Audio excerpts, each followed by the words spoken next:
Chapter 1। हमने तुम्हारी शादी तय कर दी है। दिल्ली, राठौड़ पैलेस, 8 बजे शाम हमने तुम्हारी शादी तय कर दी है। एक आदमी जिसकी उम्र लगभग 50 साल की थी, वह अपने सामने खड़े 25 साल के अपने बेटे से कह रहा था। इयान ने कहा, डैड, आप ऐसा कैसे कर सकते हैं? मैं शादी नहीं करूंगा। मैं किसी से बहुत ज्यादा प्यार करता हूँ। आप मेरी जिंदगी बर्बाद कर रहे हैं डैड। प्लीज मैं शादी नहीं करूंगा। मैंने आज तक आपकी हर बात मानी है, पर यह मैं नहीं मान सकता। मैं उससे बहुत ज्यादा प्यार करता हूँ। डैड यार, आप समझ क्यों नहीं रहे? अंश सिंह राठौड़ इयान के डैड ने कहा, मुझे कुछ नहीं समझना। इयान, मैंने कह दिया कि मैंने तुम्हारी शादी तय कर दी है, मतलब तुम उसी से शादी करोगे। इसके आगे मैं कुछ सुनना नहीं चाहता। तुम्हारी शादी अगले हफ्ते होगी। इतना कहकर अंश जी सीढ़ियों से ऊपर चढ़ गए। इयान चिल्लाते हुए कहा, तो आप भी मेरी बात सुन लीजिए। मैं उससे शादी तो कर लूंगा, लेकिन कभी भी इस शादी को मानूंगा नहीं। ये मेरा फैसला है। ये कहकर इयान घर के बाहर चला गया। पता नहीं क्या होगा, ये कहकर इयान की माँ सोफे पर बैठ जाती हैं। आइए थोड़ा इंट्रोडक्शन हो जाए। अंश सिंह राठौड़, इयान के पिता। अवनी अंश सिंह राठौड़, इयान की मम्मी। शौर्य सिंह राठौड़, इयान के चाचा। शिवानी शौर्य सिंह राठौड़, इयान की चाची। पृथ्वी सिंह राठौड़, इयान के दादा। सिया पृथ्वी सिंह राठौड़, इयान की दादी अंशी सिंह राठौड़। इयान की छोटी बहन 19 साल की और राठौड़ परिवार की इकलौती प्रिंसेस और अंश सिंह राठौड़ की छोटी बेटी। देव सिंह राठौड़, शौर्य सिंह राठौड़ का बेटा और इयान का बड़ा भाई उम्र 28। इनकी फैमिली बहुत प्यारी है। सब एक दूसरे से जान से बढ़कर चाहते हैं। Back to story. अरे बड़ी माम, आप चिंता मत कीजिए। इयान ये शादी जरूर करेगा, क्योंकि वो बड़े पापा से बहुत प्यार करता है और उनकी बात कभी टाल नहीं सकता। ये कहते हुए देव भी इयान के पीछे चला जाता है। हाँ दीदी, सब ठीक होगा, यू डोंट वरी, शिवानी जी ने कहा।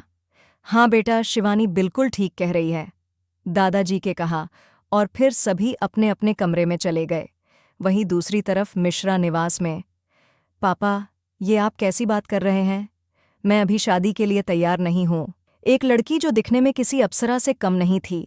गोरा रंग, बड़ी बड़ी नीली काजल से सनी हुई आंखें, छोटी नाक जो अभी गुस्से की वजह से लाल हो गई थी, गुलाब से होंठ, लंबे काले बाल, 5 फुट 3 इंच हाइट, उम्र 21। कोई भी एक बार देखे तो मंत्रमुग्ध हो जाए, ऐसी खूबसूरती पाई थी उस लड़की ने।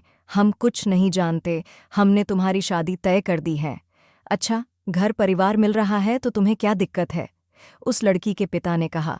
दिक्कत है पापा, हम अभी सिर्फ 21 साल के हैं। हम कुछ नहीं जानते। आपको ये शादी करनी पड़ेगी, वरना आप हमारा मरा मुंह दिखेंगी। शादी 1 हफ्ते बाद है। ये कह के उस लड़की के पिता अपने कमरे में चले गए।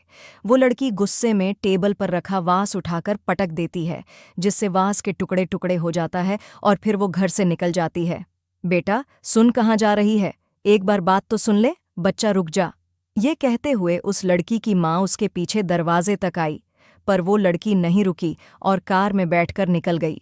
मिश्रा निवास के मुखिया शिव मिश्रा, उनकी पत्नी विभा शिव मिश्रा, इनका एक बेटा अथर्व मिश्रा और एक बेटी है।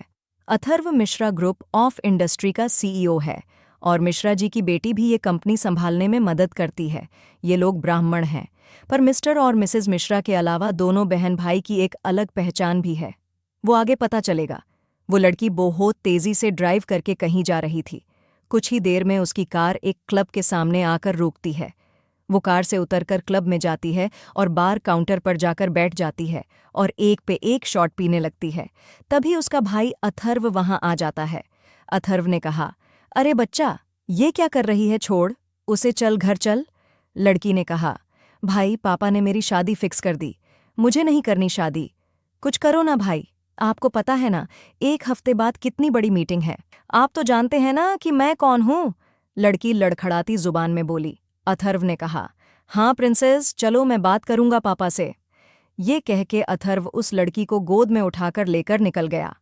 अथर्व एक मीटिंग के लिए इस क्लब में आया था। तभी जाते वक्त अथर्व ने अपनी बहन को देख लिया था। ब्लैक हेल विला, ये विला इयान का पर्सनल विला है। इयान हॉल का सारा सामान उठाकर पटक रहा था, पूरे हॉल का नक्शा बदल दिया था, खुद का भी हुलिया खराब कर लिया था। बाल बिखरे, लाल आंखें, शर्ट की ऊपर की 3 बटन खुले हुए थे, जिसमें से उसके सीने पर बना स्नेक का टैटू दिखाई दे रहा था। ऐसे में भी इयान कहर ढा रहा था। कुछ देर के इयान ऊपर अपने बेडरूम में चला जाता है। इयान के बेडरूम में बेड के ठीक सामने एक लड़की की हंसती हुई पिक लगी हुई थी। इयान काउच पर बैठकर एक हाथ में शराब की बोतल और दूसरा हाथ सिर के पीछे लगाकर एकटक उस लड़की को देखे जा रहा था। देख लिया ना तुमने, मैं किसी और से शादी करने जा रहा हूँ। मुझे माफ कर देना, मैं तुम्हें नहीं ढूंढ पाया, लेकिन मैं कभी भी उसे नहीं अपनाऊंगा। मेरे दिल में सिर्फ तुम ही थी हो और हमेशा रहेगी। I love you कजाल, I really want you. ये कहते कहते इयान सो गया। कौन है वो लड़की? क्या पहचान है उसकी? क्या सच में इयान इस लड़की को नहीं अपनाएगा? कौन है काजल? क्यों इयान इसे नहीं ढूंढ पाया? क्या होगा आगे जानने के लिए आगे सुनिए डेविल्स गैंगस्टर वाइफे।